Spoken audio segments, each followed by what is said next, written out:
नमस्कार, आप देख रहे हैं गन्ना शोध परिषद शाहजहांपुर का ये फेसबुक लाइव कार्यक्रम मिठास, और मैं यश के पाठक प्रसार अधिकारी आप सभी का आज के इस कार्यक्रम से जो लोग भी जुड़े हैं हार्दिक स्वागत करता हूं, अभिनंदन करता हूं। जैसा कि आप जानते हैं कि आज हम बात करेंगे गन्ना बुआई की विधियों के बारे में। जी हाँ, शरतकालीन गन्ने की बुआई का समय चल रहा है और हम सभी ये जानते हैं कि गन्ने के जमाव का, उसके ब्यात का, मिल योग्य गन्ने का और अंततः उपज का सीधा प्रभाव पड़ता है गन्ने की बुआई की विधि पे। कई ऐसी विधियां हैं जहां पे हम उनकी बुआई करके निश्चित सामान्य रूप से 40 से 45% ही जमाव केवल ले पाते हैं। वहीं पे जो हमारी उन्नत विधियां हैं, जैसे गन्ना बुआई की ट्रेंच विधि है या पेयर्ड रो विधि है, उन विधियों को अपना करके हम 60 से 65% और 70% तक जमाव प्राप्त कर सकते हैं। इसलिए इस समय हम किस विधि का चुनाव करें गन्ना बुआई के लिए, क्या हमारे पास संसाधन है। आज जो हमारे समय की मांग है वो ये है कि चूँकि श्रमिकों का कई जगहों पे श्रमिकों का अभाव है और मशीनीकरण की उपयोगिता बढ़ रही है। देखना हमें यह है कि कम लागत में अधिक उपज हम कैसे प्राप्त करें। इन सभी विधियों पर विस्तार से हम चर्चा करेंगे। गन्ना बुआई की जो अनेक विधियाँ हैं उन पे हम फोकस करेंगे और इस विषय पर जानकारी देने के लिए हमारे पास वरिष्ठ सस्य वैज्ञानिक, जो कि एक लंबा अनुभव आपके पास है, डॉक्टर सुभाष चंद्र सिंह जी का मैं सर आपका आज के इस कार्यक्रम में स्वागत है बहुत बहुत। डॉक्टर साहब, जैसा कि आज का हमारा विषय है कि गन्ना बुआई की विधियों के बारे में हम चर्चा करेंगे और समय की मांग भी है कि हम जमाव अधिक लें। जैसा कि देखा जाता है कि कहा यह जाता है कि अगर हमने जमाव बेहतर ले लिया तो खेती का आधा काम हमने कर लिया। तो इस दृष्टिकोण से जो गन्ना बुआई की विधियां हैं और साथ ही साथ जो मशीनीकरण की तरफ किसानों का झुकाव है क्योंकि श्रमिकों का अभाव है, इन सब को देखते हुए शरतकालीन गन्ने की बुआई का समय भी चल रहा है। किन विधियों के द्वारा किसान भाई बुआई करें कि उनको बेहतर पैदावार मिले? डॉक्टर साहब। किसान भाई आप सभी को मेरा नमस्कार। जैसा कि अभी बताया गया कि ये समय की मांग है कि हम अपने खर्चे को कम करें और उत्पादकता को बढ़ाएं। अगर इस परिप्रेक्ष्य हमको काम करना है तो मैकेनाइजेशन पे हमको ज़्यादा जोर देना पड़ेगा, उस पर हमको ज़्यादा हर एक चीज़ में देखना पड़ेगा कैसे क्या चीज़ें हम कर सकते हैं। और अगर मैकेनाइजेशन पे आपको जाना है तो पहली बात जो आती है वो बुआई की विधि। अगर बुआई की विधि आप उसमें जो लाइन से लाइन की दूरी होती है, इन सब पर अगर आप ध्यान देंगे तभी आप ज़्यादा से ज़्यादा मशीनरी यूज करके अपने खर्चे को कम कर सकते हैं। जैसा कि आप लोग भी जानते होंगे कि जो अभी तक जो प्रचलित विधियां हैं, चाहे वो फ्लैट मेथड की बात करें या ट्रेंच मेथड की बात करें या पेयर्ड रोड जो दोहरी पंक्ति आप कहते हैं 2 फीट 4 फीट या 2.5 फीट 5 फीट या 2.25 साढ़े 4 फीट। इसी के साथ साथ कुछ किसान भाई अब रिंग पिट मेथड से भी गन्ने खेती कर रहे हैं, क्योंकि आज देख रहे हैं कि हर एक किसान एक एक आंख से बात कर रहा है। जो पहले कन्वेंशनल तरीके हम 1:10 का अनुपात में हम सीड मल्टीप्लिकेशन रेशियो करते थे, वही आप 30 से 40% तक आपका सिंगल बट से लेकर 100 गुना तक किसान जो है मल्टीप्लिकेशन रेशियो कर रहा है। अगर आप जो कन्वेंशनल तरीके थे, चाहे वो फ्लैट मेथड था या आपका रिज और फरो मेथड थे, इसमें आप जनरली कुछ किसान भाई 75-80 सेंटीमीटर दूरी रखते थे बसंत काल में और शरद काल में 90 सेंटीमीटर। लेकिन उनके लिए जो 75 सेंटीमीटर स्पेसिंग होती थी या 80 सेंटीमीटर, वो उनके लिए कन्वीनियंट होता था। उसमें वो जो ट्रैक्टर के साथ रीजर चला के कूड़ खोलते थे, उनमें उनका एडजस्टमेंट ऐसा आता था कि 2 रीजर के जो फाल होते टायर के पीछे पड़ते थे एक बीच में, तो उसी रेजर से वो बुआई कर लेते थे। और बाद में उनको अगर वीट प्रॉब्लम आती थी तो वो 3 टाइन कल्टीवेटर 3 जगह पर एडजस्ट करके 9 फाल को वो उसमें इंटरकल्चर ऑपरेशन 2-3 बार कर लेते थे, जिससे उनका जो खरपतवार पे लेबर लगते हैं उसको बचा लेते थे। और उसी के साथ साथ उसी रेजर से वो मिट्टी भी चढ़ा लेते हैं, क्योंकि आप भी महसूस कर रहे हैं इस समय जो सबसे बड़ी समस्या है वो लेबर की है। लेबर एक तो मिल नहीं रहे हैं और जो मिल रहे हैं तो बहुत कॉस्टली हो रहे हैं, और ख़ासकर गन्ने में वैसे भी कोई लेबर जो है काम करने के लिए जो है वो तैयार नहीं होता। इन सब बिंदुओं को ध्यान रखते हुए हमको विधि को जो है वो चेंज करना पड़ेगा। वो चाहे हम ट्रेंच विधि की बात करें, चाहे वाइडर रो स्पेसिंग की बात करें या रिंग पिट के। तो अगर ट्रेंच की बात करें, जिसके पहले हम लोग जो आप लोगों को टेक्निक बताते थे, उसमें जिनके पास 35-40 हार्स पावर ट्रैक्टर थे, उनको 4 फीट की दूरी बताई जाती थी कि ट्रेंच से ट्रेंच की दूरी रहे, जिससे उनका जो ट्रेंचर होता था वो टायर के पीछे चलता था। तो आज वो जहाँ बुआई किए हैं, बाद में जो मेड़ 90 सेंटीमीटर की बचती थी, उस पर अगर उनको वीड कंट्रोल करना पड़ता था तो 4-4 फाल के कल्टीवेटर वो सेट करके 2-3 गुड़ाई कर लेते थे और बाद में वो ट्रेंचर से ही वो आसानी से मिट्टी चढ़ा लेते। तो जो उनका इंटरकल्चर ऑपरेशन का कास्ट था या मिट्टी चढ़ाने का, वो आसानी से मैकेनिकली वो ट्रैक्टर डाउन इम्प्लीमेंट से हो जाता था और उनका जो है वो उपज में भी बढ़ोतरी होती, साथ साथ खर्चा भी वो 50% लेबर जो आता वो कम कर लेते थे। लेकिन इसी साथ आप देख रहे होंगे कि अब जो ट्रैक्टर आ रहे हैं वो 55-60 हार्स पावर ट्रैक्टर आ रहे हैं, उनकी जो अगर ट्रैक्टर के व्हील से व्हील की डिस्टेंस देखें सेंटर टू सेंटर, तो वो लगभग 4.5 फीट है, 135 सेंटीमीटर। तो उनके लिए ये जो दूरी आप 4 फीट ट्रेंच से ट्रेंच रखते थे, उसको आपको 135 रखना पड़े। जनरली आप कभी मेजर करके देखिए तो 132-33 सेंटीमीटर या 131 सेंटीमीटर चौड़े टायर के सेंटर से सेंटर दूरी है। तो उसमें हमेशा मकसद होना चाहिए हमारा जो भी ट्रेंचर होगा वो टायर के पीछे सेट करें, जिससे जो है आफ्टर प्लांटिंग जो भी इंटरकल्चर ऑपरेशन की बात हो या समय से मिट्टी चढ़ाने की बात हो, वो हमारा ट्रैक्टर डाउन, चाहे कल्टीवेटर की बात करें या मिट्टी चढ़ाने के लिए आपका ट्रेंचर हो, उसी से आसानी से हो जाए। और उसी के साथ साथ जब आप 105 और 30 जो ज्योमेट्री रखेंगे, क्योंकि 135 में 30 सेंटीमीटर चौड़ी नाली होगी और 105 सेंटीमीटर आपकी वो बीच की जगह होगी, तो उसमें आपके जो छोटे ट्रैक्टर आ रहे हैं वो 90-95 सेंटीमीटर का आप देख रहे होंगे, कुबोटा है, महिंद्रा वालों ने भी अभी निकाल दिया, वो आसानी से उसमें इंटरकल्चर ऑपरेशन कर लेंगे या रोटावेटर लगा कर आप इंटरकल्चर ऑपरेशन करके फिर सीड ड्रिल से उसमें इंटरक्रॉपिंग ले सकते हैं। क्योंकि जैसे अभी पाठक जी ने बताया था कि हमको खर्चे को कम करना है और आय को दुगनी करना है, तो गन्ना तो वैसे भी आय को दुगनी करने वाली फसल है, लेकिन अगर उसी के साथ साथ आप अंतर फसल लेंगे तो आपकी पैदावार जो बढ़ती है, साथ साथ जो एक अलग से कर आप ले लेते हैं तो उससे आपको दैनिक जीवन की एक तो पूर्ति हो जाती है और उसी के साथ साथ जो आप अगर उसकी मार्केटिंग करें तो उसमें आपको फ़ायदा ज़्यादा होता है। तो जो 2 गुना की बात करें आप, वो 2.5 गुना 3 गुना अपनी इनकम बढ़ा सकते हैं। ये तभी सूटेबल है कि जब आपका वो दूरी जो है मोर देन 1 मीटर हो, तो उसमें आपको ट्रेंच से अगर बुआई करना है तो 105-30 सेंटीमीटर वाली ज्योमेट्री लेके चलेंगे, यानी ट्रेंच से ट्रेंच की दूरी 135 लेंगे बड़े ट्रैक्टर वाले। और बड़े ट्रैक्टर से ट्रेंच से जो खुदाई की बात करें या उसके और मिट्टी चढ़ाने वो इजीली हो जाए, क्योंकि 35-40 हार्स पावर ट्रैक्टर जो है उतने पावरफुल नहीं होते हैं कि जो कि ढंग से उसका जो गहराई बताई जाती है कि 20-25 सेंटीमीटर ट्रेंच की होनी चाहिए, वो नहीं कर पाते। अब ट्रेंच से अगर बुआई करनी है तो उसमें जो प्राथमिकताएँ पहले भी आप लोगों को बताया जा चुका है कि पहली जुताई आपको मिट्टी पलटने वाले हल से गहरी करनी चाहिए, क्यों अगर 25-30 सेंटीमीटर गहरी आप जुताई किए हैं तभी वो संभव है कि आप 20-25 सेंटीमीटर गहरी नालियां खोद के उसमें ट्रेंच विधि से गन्ना अच्छा ले सकते हैं।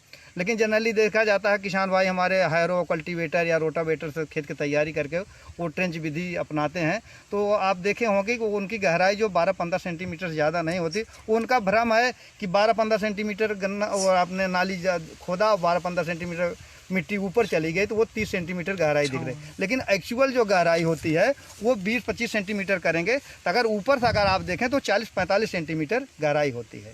तो ये अगर आप अच्छी पैदावार और गन्ने के गिरने से बचाना है और पर हेक्टेयर आपको 1.25 लाख मिलेबल केन पैदा करना है, या उसी के साथ आपका टारगेट है कि हमको 1200-1500 कुंटल पैदावार लेनी है, तो जो ये तरीके बताए जा रहे हैं उस हिसाब से आपके खेत की तैयारी से लेके और नाली से नाली की क्या दूरी होनी चाहिए, और पर रनिंग मीटर पहले भी आप लोगों को बताया जा चुका है कि उसमें 10 पैड़े डालना है, 5 पैड़े 2 आँखें एक तरफ, 5 पैड़े 2 आँखें दूसरी तरफ, यानी लगभग 20 आँखें 1 मीटर में आपको ट्रेंच विधि में बताया गया है। ट्रेंच में डॉक्टर साहब अभी जो आपने पूरा डिटेल में बता दिया कि ये ट्रेंच विधि कितनी लाभदायक है किसान भाइयों के लिए और किस तरीके से हम इसमें बुआई करें, उसके बारे में भी आपने विस्तार से बताया। कई बार किसान भाई जो ट्रेंच तो निकालते हैं, ट्रेंच से गन्ने की बुआई तो करते हैं, लेकिन कई जगहों पे मैंने फील्ड विजिट के दौरान देखा भी है कि बुआई वो ट्रेंच से करते हैं लेकिन फिर वो पाटा लगा देते हैं। तो ये कितना उचित है और कितना ये सही है, कितना गलत है ये? ये आपने बहुत मुनासिब सवाल पूछा। वास्तव में ये गलतियां ज़्यादा होती हैं। दो ही गलती होती है ट्रेंच विधि में। एक तो गहरी जुताई ना होने वाले उनकी कूड़ की गहराई नहीं हो पाती, जो हम लोग 20-25 सेंटीमीटर कहते हैं, तो वो 12-15 से। दूसरी ये जो आपने बताया कि पैड़ा रखने के बाद उसमें ऊपर मिट्टी कितना डालें जी। क्योंकि ट्रेंच में जो आज आप लोग इसका फ़ायदा उठा रहे हैं, जिसमें कहा जाता है कि इसमें जमाव ज़्यादा होता है, उसका कारण यही है कि ट्रेंच विधि में मॉइस्चर तो आप सिंचाई से या मानसूनी बरसात के बाद अगर बुआई समय से करते हैं तो हो जाता है। टेम्परेचर आप मेंटेन करते हैं बुआई के समय, सितंबर अक्टूबर अगर आप गन्ना बोएंगे या उधर फरवरी मार्च में, तो आपको जो 22 से 25 सेंटीमीटर और मैक्सिमम 30-35 सेंटीग्रेड जो होना चाहिए टेम्परेचर, वो मिल जाता है। लेकिन मेन बात है एरेशन के। इसको किसान भाई आप लोग भी महसूस किए होंगे कि अगर गहराई ज़्यादा हुई यानी पैड़े के ऊपर मिट्टी ज़्यादा पड़ी तो आपका जमाव वो प्रभावित होता है। चाहे वो आपका ट्रेंच विधि हो या फ्लैट मेथड हो या दोहरी पंक्ति विधि हो, इसमें 6-7 सेंटीमीटर अगर मिट्टी ज़्यादा पड़ेगी तो आपका जमाव प्रभावित होता है। कारण क्या है, वहाँ जो है एरेशन कम यानी ऑक्सीजन कमी हो जाती है, जिसके नाते वो जमाव प्रभावित होता है। क्योंकि इसको अक्सर बताया जा चुका है आप लोगों को कि साइंटिफिक जो इसके लिए फैक्टर होता है जमाव के लिए, चाहे गन्ने की फसल हो या कोई फसल, इसके 3 ही फैक्टर होते हैं। एक टेम्परेचर होता है, दूसरा मॉइस्चर और तीसरा ऑक्सीजन एरेशन। ये तीनों जब सुचारू रूप से पौधे को फसल के सीड को मिलता है तो वो बढ़िया जमा होता है। तो वही बात जो आप कह रहे हैं कि अगर ट्रेंच विधि गन्ना बो रहे हैं तो उसकी गहराई 20-25 सेंटीमीटर रखिए और पैड़ा जो ऐसे आपको बताया गया कि 20 बर्ड पर रनिंग मीटर आपको डालना है, 10 बर्ड एक तरफ 10 बर्ड दूसरी तरफ। लेकिन उस पर मिट्टी जो है ये बहुत थोड़ा सा इसमें सावधानी गिरानी है। इसके लिए 2 तरीके से बताया गया है। अगर आपके खेत में पर्याप्त नमी है, जैसे आपने नालियाँ शाम को खोल ली या सुबह खोल लिए, अब आपकी बुआई 10-11 बजे तक समाप्त हो रही है, तो आप देखेंगे कि आपके खेत में नमी पर्याप्त होती है। ऐसे कंडीशन में आप जो है पैड़े के ऊपर लगभग 5-6 सेंटीमीटर मिट्टी रखिए, तो उसी मॉइस्चर पे वो 15-18 दिन में आपका गन्ना जम जाता है। लेकिन आप अगर 1 दिन 2 दिन आपका कूड़ा खुला रह गया, उसका कारण चाहे जो भी हो, आपके यहाँ लेबर नहीं आए या आपने सही ढंग से नहीं मैनेज कर पाए, अगर देख रहे हैं कि नमी कम है, तब फिर आप मिट्टी केवल 1 इंच यानी 2-2.5 सेंटीमीटर से ज़्यादा नहीं डालेंगे। 2-2.5 सेंटीमीटर मिट्टी डाल के फिर एक हल्की सिंचाई कर देंगे कि जो नमी कम है तो कवरेज आप कम रखेंगे तो प्रॉपर एरेशन भी उसका होगा और मॉइस्चर पर्याप्त रहेगा। वो गन्ना आपका 10-12 दिन में वो निकलना इमरजेंस शुरू हो जाएगा। इसके बाद अगर आपके पास लेबर हैं तो एकड़ पीछे 2-3 लेबर लगेंगे, हल्की से उसमें लाइन होइंग करा देंगे, तो उसी मॉइस्चर पे आपका गन्ना जो है 20-25 दिन में जम जाता है।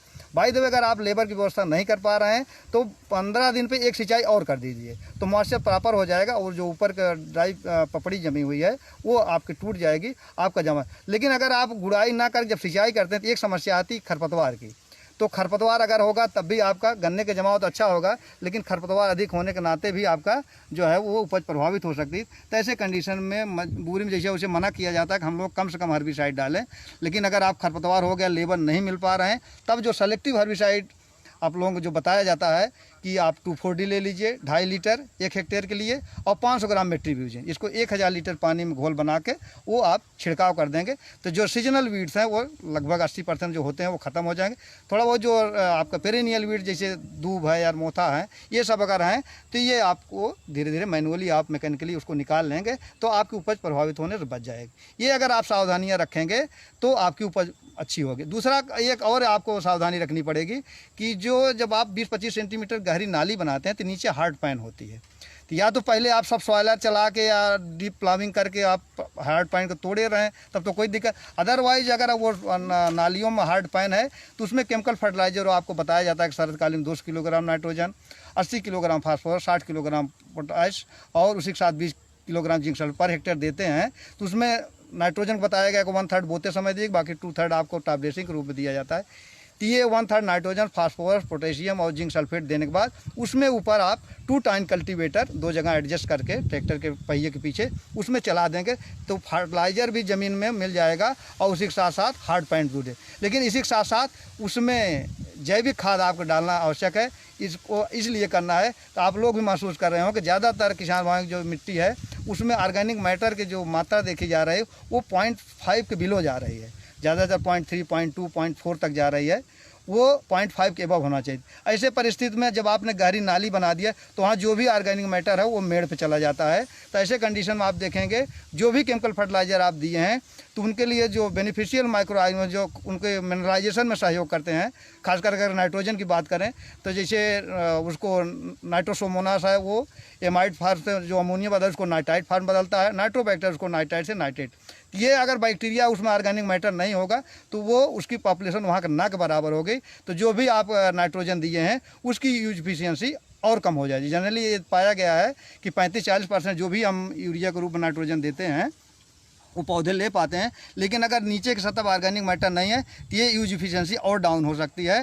तो आपको लगेगा कि हमने ट्रेंच विधि में गन्ना बोया और हमारे गन्ने के जो बढ़वार एक तो कम है और उसमें पीलापन आ रहा है। तो ये सब यही कारण होता है कि नीचे हार्ड पैन होगी या तो नीचे ऑर्गेनिक मैटर। तो ये आप लोग हमेशा ध्यान रखिए कि अगर ट्रेंच विधि से गन्ना बो रहे हैं तो उसमें नीचे स्टार्टर रूप जैसे आप दूध से दही बनाने के लिए 1 चम्मच केवल जामन डाल देते तो उस लिए आप न्यूट्रिएंट पर्पस ना कर जैविक खाद डाल पा रहे हो तो केवल आप माइक्रो ऑर्गेनिज्म के भोजन के रूप में उसको आप जैविक खाद डाल देंगे तो वो आपके जो केमिकल फर्टिलाइजर पड़े उसकी यूज एफिशिएंसी बढ़ जाएगी, आपकी पैदावार अच्छी होगी। तो ये सब चीज़ें आप अगर आप सावधानी रखेंगे तो निश्चित रूप से ट्रेंच विधि में आप 1200-1500 कुंटल पैदावार आसानी से ले सकते हैं। ये तो बात हो गई कि ट्रेंच विधि से हम किस तरीके से बुआई करें जिससे हम बेहतर पैदावार प्राप्त कर सकते हैं। हम सभी जानते हैं, जैसा डॉक्टर साहब ने बताया, कि जहां एक तरफ जमाव, ब्यात, मिलीयोग, गन्ने और उपज पे ट्रेंच विधि से अगर हम बुआई करते हैं तो बहुत ही अच्छी पैदावार हम प्राप्त कर सकते हैं। वहीं दूसरी तरफ हम इस विधि को अपना करके 50% पानी की भी बचत कर सकते हैं, क्योंकि इसमें सिंचाई हम नालियों में ही करते हैं, जो फ्लड इरिगेशन की आवश्यकता नहीं पड़ती है। तो सीधे सीधे हम लगभग 50% पानी की इसमें बचत कर सकते हैं। साथ ही साथ जो 2 लाइनों के बीच में दूरी होती है उसमें हम शरद काल में कई अंतर फसलों की बुआई कर सकते हैं। आलू है, लहसुन है, चना है, मटर है, मसूर है। तो निश्चित रूप से जो ट्रेंच विधि है वो कई मायनों में फ़ायदेमंद है और उपयोगी है। डॉक्टर साहब, हम लोग यहाँ पे खड़े हैं, एक बात और आती है कि बहुत से हमारे किसान भाइयों के पास छोटे ट्रैक्टर हैं, बड़े ट्रैक्टर हैं। उनका ये उद्देश्य होता है कि हमारा जो सारा जो इंटर कल्चर ऑपरेशन है वो हम मैकेनाइज्ड तरीके से करें। ऐसी तकनीकी में यहाँ पे जो हम लोग खड़े हैं, यहाँ पे जो प्लांट ज्योमेट्री है वो उसके बारे में डॉक्टर साहब किसान भाइयों को बताएं कि किस तरीके से ये अलग है ट्रेंच विधि में। ट्रेंच विधि की तुलना में ये किस तरीके से अलग है ये विधि? जो जैसा कि अभी हम लोग चर्चा कर रहे थे अभी तक ट्रेंच विधि में, ट्रेंच में जो अभी हमने एक बताया आपको 4 फीट पे, एक 4.5 फीट, उसमें जो अगर एक्चुअल ज्योमेट्री वगैरह आप जाएँ तो आपका 90-30 यानी आपका जो पॉपुलेशन आती है वो 90 सेंटीमीटर कंपेरिजन करें तो वो 1.5 होती है। सीड रेट भी इसीलिए आपका उस ज्योमेट्री में 1.5 गुना लगता है जी।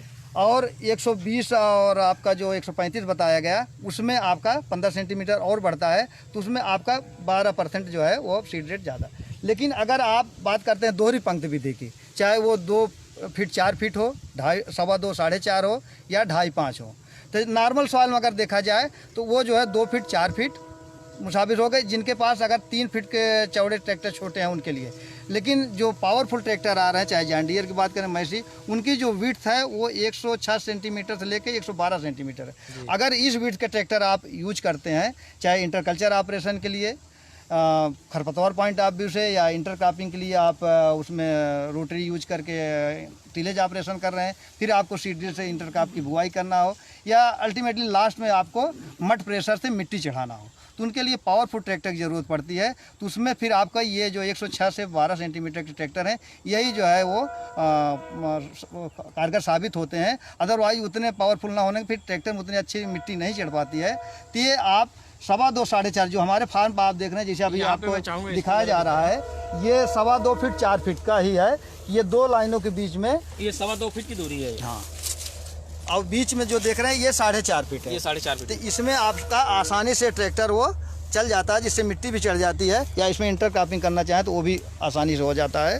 तो ये 2.25, 4.5 का मकसद यही था कि हमको बीच में 130-35 सेंटीमीटर दूरी चाहिए, जिसमें आप ट्रैक्टर से ही इंटरकल्चर ऑपरेशन करना हो या मिट्टी चढ़ाना हो। और उसमें अगर कोई इंटर क्रॉपिंग कर रहे हो, चाहे शरद कालीन की बात करें चाहे बसंत कालीन में, तो वो सीड ड्रिल से आपको बुआई हो गया और उसमें बाद में रीपर लगा के आप उसकी कटाई भी कर सकते हैं। कि ये इसका आप लोग भी महसूस किए हों कि आज इंटर क्रॉपिंग आज 50 साल पहले से की जा रही है, लेकिन आज देखा जाए तो इसकी लोकप्रियता किसानों के यहाँ नहीं हो पा रही। उसका कारण ये है कि ये लेबर ओरिएंटेड क्रॉपिंग सिस्टम हो जाती है, जिसके नाते लेबर न मिलने के नाते ये बड़े काश्तकार नहीं कर पाते हैं। जिनके पास 1-2 एकड़ खेत है, उनके पास फैमिली मेम्बर और 5-6 हैं, तो अंतर फसली खेती करके अपने उपयोग की चीज़ जो फसलें हैं उसको उगा लेते हैं, उसी के साथ कुछ आमदनी कर ले। लेकिन बड़े काश्तकारों अगर आप इंटर क्रॉपिंग के लिए आपको अगर मोटिवेट करना है तो फिर ये 2.25 साढ़े 4 फीट की जो ज्योमेट्री है ये बहुत कारगर साबित होती है। ये जो प्लांट ज्योमेट्री है इस पे हम ऑटोमेटिक जो हमारा केन प्लांट है उससे भी बुआई हम कर सकते हैं। और इसी दूसरे ये ज्योमेट्री है, इसको हम लोगों ने जो अपना ऑटोमेटिक ट्रेंच प्लांटर है उसमें सेट कराया है कि 2 लाइनों के बीच के वो 67 सेंटीमीटर दूरी है, और बाद में मार्कर लगा के हम उसको 134 सेंटीमीटर मेंटेन कर लेते हैं, जिससे आपका 4-5 लेबर में 1 हेक्टेयर की बुआई उसी प्लांटर से आसानी से हो जाती। यानी जहां हमको 6-7 हज़ार रुपये पर हेक्टेयर इन्वेस्ट करना पड़ता है ट्रेंच विधि में, वहां इस प्लांटर से 1500 रुपये में हमारी 1 हेक्टेयर की बुआई हो जाती थी। यानी लगभग 5000 रुपये पर हेक्टेयर आपकी बुआई के उसमें बच जाता है, और उसी के साथ आपका समय से बुआई हो जाती है कि अगर टाइमली आप प्लांटिंग, क्योंकि ये किसान की बात नहीं है, लेबर ना मिलने के नाते आपके सभी किसानों को बुआई लेट हो जाती। अगर प्लांटर की एफिशिएंसी 1 हेक्टेयर 1.5 हेक्टेयर है तो उससे क्या होगा कि आप विद इन अक्टूबर आप ज़्यादातर शरतकालीन गन्ना की बुआई कर लें, इसका ये फायदा है। और जब समय से आप बुआई कर लें तो निश्चित रूप से आपका जमाव अच्छा होगा, पैदावार अच्छी होगी, आपकी पैदावार 1200-1400 कुंटल आप आसानी से ले सकते हैं। ये मायने रखता है कैसा आपके खेत की उर्वरता है और आपका प्रबंधन कैसा है, कितना आपके अंदर जागरूकता है। यही मायने रखता है कि जो किसान 800 से लेकर आपका 1500, 1600, 2000 कुंटल पैदावार ले रहा है। एक फायदा और यहाँ पे दिख रहा है डॉक्टर साहब की जो 2.25 फीट की दूरी हम लोग यहाँ पे रखते हैं, तो 2.25 फीट में ये गन्ने की बधाई भी बड़ी आसानी से हो जाती है। अगर यही 4 फीट या 4.5 फीट पे रहे तो जो अगर हम गन्ने की कैंची बधाई की अगर हम बात करें, कैंची बधाई जब करते हैं तो गन्ना टूटने की अर्ली स्टेज में गन्ने के टूटने की संभावना रहती है। एकदम सही बताया, क्योंकि देखिए हम लोग तो ज़्यादा ब्रीडर सीड ही करते हैं, तो हमारे लिए ये प्राथमिकता हो कि हमको क्वालिटी सीड पैदा करना है, यानी हमको अपने गन्ने को गिरने नहीं देना, क्योंकि गन्ना अगर गिर गया तो उसकी आंखें फुटाव कर जाएगी और गोला टेढ़ा हो जाएगा, तो वो जो भी किसान ले जाएगा तो उसका जमाव प्रभावित होगा और उसको लोडिंग हर चीज़ में उसको दिक्कतें आती हैं। तो हमारा मकसद रहता है कि हमारा अगस्त में गन्ने की कैंची बधाई हो जाए। तो अगर हम दूरी इसमें देख रहे हैं जो 2 लाइनों के बीच के 67 सेंटीमीटर यानी 2.25 फीट है, तो आसानी से हम इसको कैंची बधाई अगस्त में कर लेते हैं। और इसको आप लोग भी महसूस करते होंगे, कैंची बधाई ही है जो कि गन्ने को गिरने से बचाता है। तो ये अगर आप कर लेंगे, और इसके लिए अगर आप पास प्लांटर है, जैसे हम लोग तो ऑटोमेटिक प्लांटर से बुआई किए हैं, आपको अगर इस ज्योमेट्री जाना है तो 2.25 फीट पे आप गन्ना खोलते चले जाएं, हाँ, बोने के लिए कूड़ खोले 2 बोइए 1 छोड़ दीजिए, तो ऑटोमेटिक आपका 2.25 साढ़े 4 फीट के ज्योमेट्री आ जाएगी। और इसी आप तरीके से आप बुआई करें, और ये देखेंगे इसका जो एक्चुअल स्पेसिंग आएगी वो 1 मीटर आती है कि 2.25 और 4.5 का करेंगे तो आपका ये 200 सेंटीमीटर हो रहा है। तो 200 सेंटीमीटर में यानी 2 मीटर में 2 लाइनें, 1 मीटर के 1 लाइन, तो 90 सेंटीमीटर अगर आप सीड का रेट जानना चाहें तो इसमें 10% सीड रेट आपका कम हो जाता है। लेकिन अगर आपकी देख रेख अच्छी है, हर तरह से न्यूट्रिएंट मैनेजमेंट, आपका कल्चर ऑपरेशन, सिंचाई है, मिट्टी चढ़ाई बधाई ये कर लेंगे तो निश्चित रूप से 1000-1200 कुंटल आप क्वालिटी सीड पैदा कर सकते हैं। ये चाहे फाउंडेशन सीड आपके किसान भाई के यहाँ जो हमारे केन डेवलपमेंट स्टाफ लगे हुए हैं या प्राइमरी सीड में, वो उस लोगों के लिए seed production point of view से ये ज्योमेट्री बहुत ही सूटेबल है। ये तो बात हो गई कि पेयर ड्रो की बात हो गई, ट्रेंच की बात हो गई। इन दोनों विधियों के बारे में बड़ी विस्तार से डॉक्टर साहब ने बताया कि क्या इसके फायदे हैं और कैसे हम इनकी बुआई करें जिससे हम बेहतर पैदावार प्राप्त कर सकते हैं। डॉक्टर साहब, इसके पहले कई किसानों को ये जिज्ञासा भी थी, कई उनके प्रश्न भी थे कि रिंग पिट विधि के बारे में बताया जाए, कि बहुत से किसान ऐसे हैं हमारे जो जागरूक, हालांकि ये बड़ी पुरानी विधि है रिंग पिट विधि, लेकिन उनकी ये जिज्ञासा थी कि इसके बारे में भी कुछ बताया जाए। तो हम चाहेंगे कि रिंग पिट विधि के बारे में भी थोड़ा सा बताया जाए। यहाँ पे एक डेमो के पर्पज से किसान भाइयों की जानकारी के लिए एक बनाया गया है, तो रिंग पिट विधि के बारे में डॉक्टर साहब थोड़ा सा हम चाहेंगे कि बताएं। देखिए किसान भाइयों, अब ये चीज़ें बहुत पुरानी हैं, लेकिन पहले इसका महत्व इतना नहीं था। आज तो आप लोग एक आँख से 100 मतलब आंखें तैयार कर रहे हैं। मतलब जो पहले का रेशियो था 1:10 का, वो आज 1:100 का आ रहा है। अभी किसान भाई जो हमारे यहाँ मेले से 200 250 आंखें ले गए, वो 20 25 आंखें तैयार करने की पोजीशन है। तो ये जो पहले अतिशयोक्त लगता था वो आज कारगर साबित हो रहा है।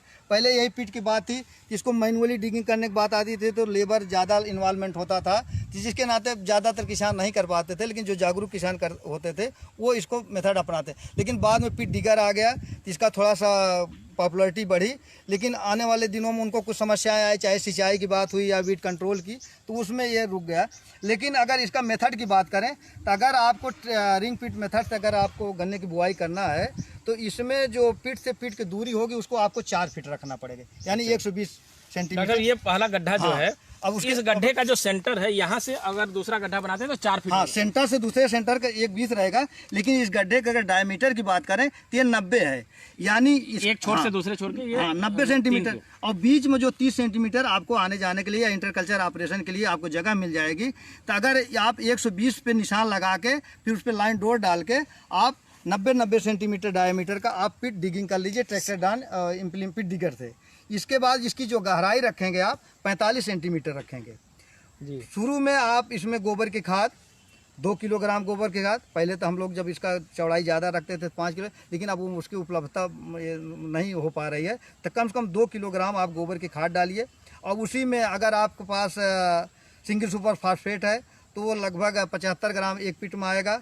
DAP डाल रहे हैं तो आपका लगभग 25 ग्राम आएगा। और NPK अगर आप डाल रहे हैं तो फास्फोरस के लिए लगभग 35 ग्राम आपको पर पिट के हिसाब से आप डालेंगे। तो जो रिकमेंडेशन है आपका 200 kg नाइट्रोजन, 80 kg फास्फोरस और 60 kg पोटेशियम की, और उसी के साथ साथ आप 3-4 ग्राम पर पिट आप जिंक सल्फेट डाल देंगे तो वो रिक्वायरमेंट पूरी हो जाती है। ये तो बोते समय बाद में 2 बार आप उसमें 20-20 ग्राम यूरिया टॉप ड्रेसिंग का एक बार टिलेरिंग फेज में डाल दीजिए, या बाद में जो है मिट्टी चढ़ाते समय।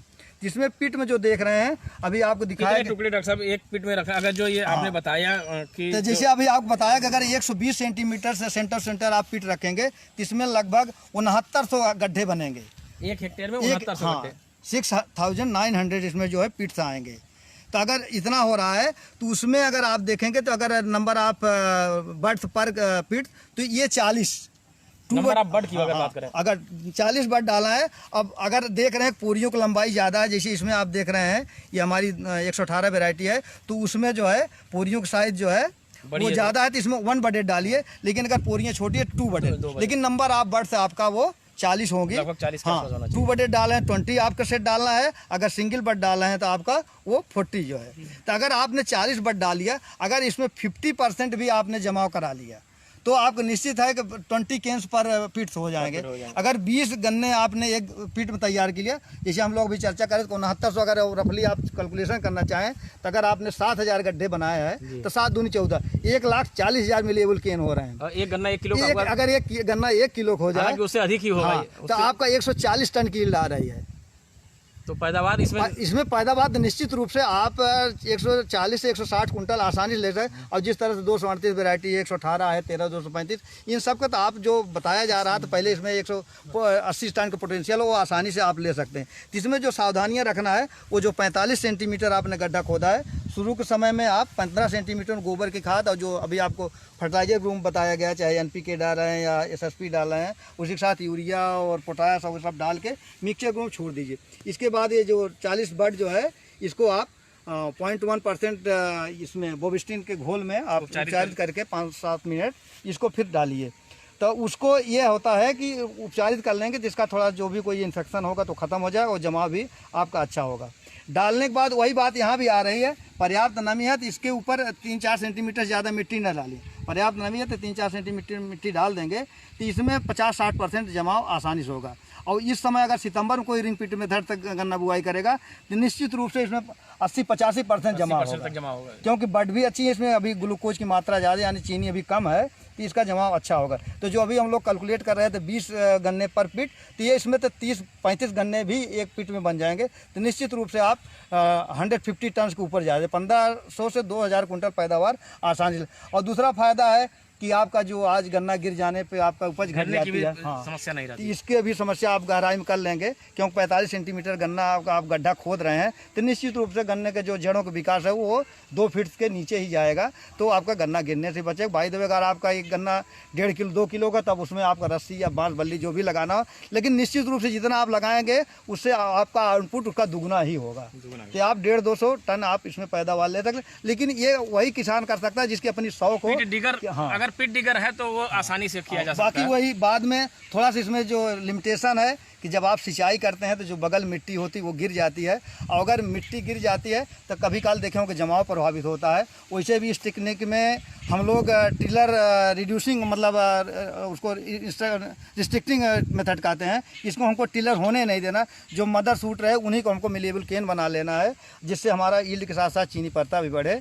इसी सब पॉइंट ऑफ व्यू से लेके हम लोग ये रिंग पिट इसमें अगर इंटरक्रॉप लेना चाहे तो ले सकते हैं? नहीं, उसमें इंटरक्रॉप नहीं हो गए, क्योंकि अभी जैसे आपको बताया गया बगल में केवल 30 सेंटीमीटर जगह 1 फीट बच रही है, तो उसमें इंटरक्रॉपिंग नहीं हो सकती। इसमें आप मेन सोल क्रॉप से ही जो ज़्यादा इनकम ले लेंगे। तो अगर ओवरऑल आप इकोनॉमिक से बात करें तो जो अभी 2 विधियाँ बताई गई, ट्रेंच विधि या दोहरी पंक्ति विधि, वो उसके एट पार ही जाएंगे। उसमें इंटरक्रॉप और गन्ने की उपज लेके आप आएंगे, या अगर उसका इक्विवेलेंट यील्ड लेंगे तो उसमें भी वही 170-80 टन आता है, इसमें भी वही आएगा।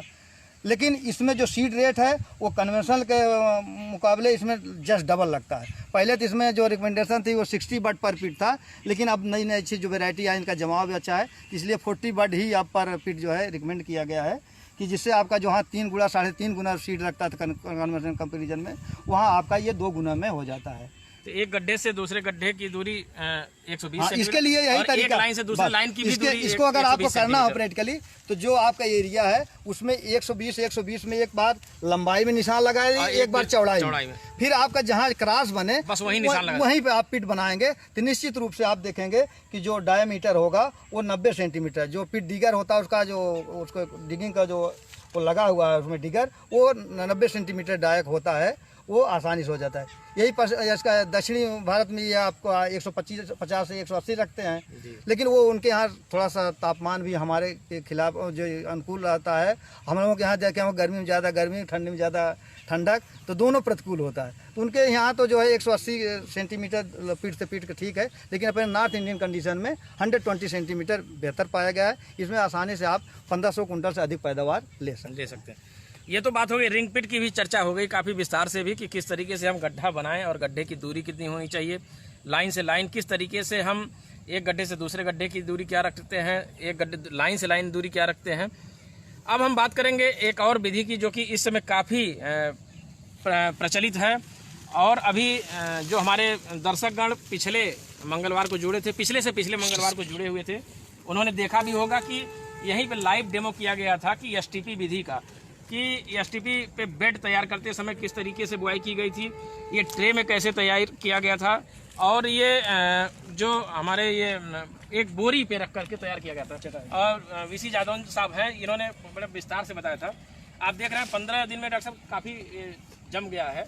ये आपका 20 से 25 दिनों में ये तैयार हो जाएगा ट्रांसप्लांट करने के लिए, क्योंकि अब 2-2 पत्तियाँ होगी, जैसे 3-4 पत्ती होगी वैसे इसको ट्रांसप्लांट किया जा सकता है। ऊपर से 1/3 पत्ती काट देंगे, और सिंचाई इसमें दूसरे-तीसरे दिन करते रहें हजारे के द्वारा, और जैसे क्योंकि इसमें पछुआ हवा चलने लगी है और टेम्परेचर ज़्यादा है, इसलिए नमी उड़ जा रही है। इसलिए अब आप यहाँ पे देख सकते हैं कि लगभग 90% जमाव, अगर एक ट्रे में इसमें एक कैविटी देखिए, एक कैविटी ये खाली लग रही है केवल, बाकी सभी लगभग सभी जम गई हैं। लगभग 90% जमाव आप देख सकते हैं। और इसका बुआई करते समय दिखाया भी गया था पिछले से पिछले मंगलवार को, अभी 15 दिन हुआ है ये।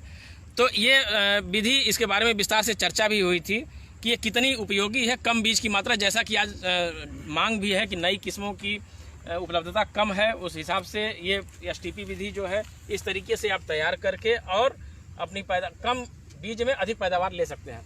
क्यों डॉक्टर साहब? हाँ, निश्चित रूप से जो नई स्वीकृत किस्में मिल रही हैं आपको, सिंगल बर्ड के रूप मिल रहे हैं, तो उसके लिए ये बहुत कारगर, जो अभी बात हो रही थी, जो 1:100 गुना, यानी एक आँख से हम 100 आँख तैयार कर रहे हैं, यही सब विधियाँ हैं जिसमें कारगर पाई जा रहे हैं। चाहे वो आप ट्रे मेथड से कर लीजिए, चाहे एसटीपी सीधे ज़मीन पे, जैसे अभी विशेष यादव साहब ने पहले आपको पिछले 15 दिन पहले बताया था, ये आपका खेत में कैसे आपको सिंगल बर्ड के साहब 1 आँख से 100 आँख कम से कम बता रहे हैं, 150 तक आप जा सकते हैं आराम से, क्योंकि एक गन्ने में कम से कम 25 आँख होती हैं, और एक गन्ने से लगभग 6-7 गन्ने बन जाते हैं एसटीपी विधि से, इसलिए 150 आँखों के आसपास बन जाता है, बड़े आराम से बन जाता है।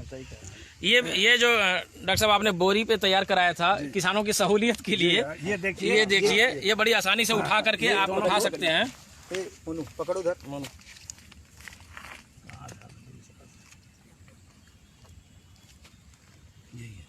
ये बड़े आसानी से उठा करके ले जा करके खेत में, और बस ऐसे उठा करके तैयार कर सकते हैं। ये देखिए, मोनू उठाना। उठाओ, इसे ले जाके ट्राली इस पर बना तरीके से लोड ले कर करके दीजिए। लोड कर सकते हैं। और दूसरा मोनू इसको उठाओ। ये ट्रे विधि है, आसानी से ले जा सकते हैं। जी चल से हाँ, बस थोड़ा अपने पे थोड़ा कमजोर।